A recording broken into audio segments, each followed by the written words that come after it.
গাজীপুর মহানগর বিএনপির উদ্যোগে আমরা এই আয়োজনটি করেছি। গণদোয়ার এই রাজবাড়ির ঐতিহাসিক মাঠ মানুষে পরিপূর্ণ হয়ে গেছে। তার স্বামী সন্তানকে হারিয়েছেন, তার সকল কিছু হারিয়েছেন। সেই নেত্রী গণতন্ত্র প্রতিষ্ঠিত না হওয়া পর্যন্ত তিনি আমাদেরকে ছেড়ে চলে যেতে পারেন না।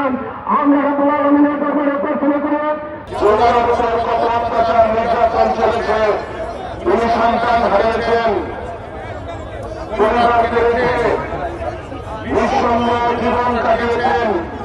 নড়াচড়া করেন না, যারা বসছেন নড়াচড়া করেন না।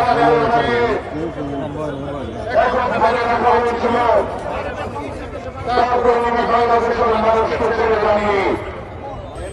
উনি বাংলাদেশের অভিভাবক, নির্বিশেষে সকলের অভিভাবক।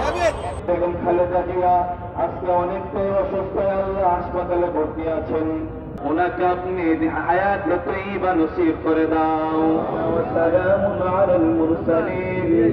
আয় আল্লাহ, মওতের নিদানে মোদেরি জবানে আপনার রাসূলের তায়েফের রক্ত মাখা কালিমা জারি করিয়ে দিয়েন। লা ইলাহা ইল্লাল্লাহ মুহাম্মাদুর রাসূলুল্লাহ।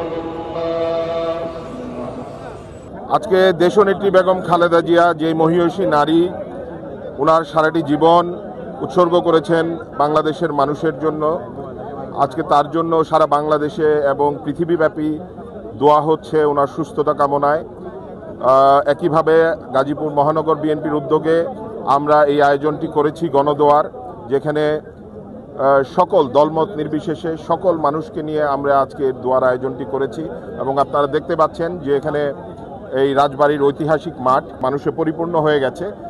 আমরা আশা করছি যে মানুষের দোয়া কবুল হবে। এই 18 কোটি মানুষের দোয়া আল্লাহ কবুল করবেন এবং আমাদের নেত্রীকে দ্রুত সুস্থ করে তুলবেন।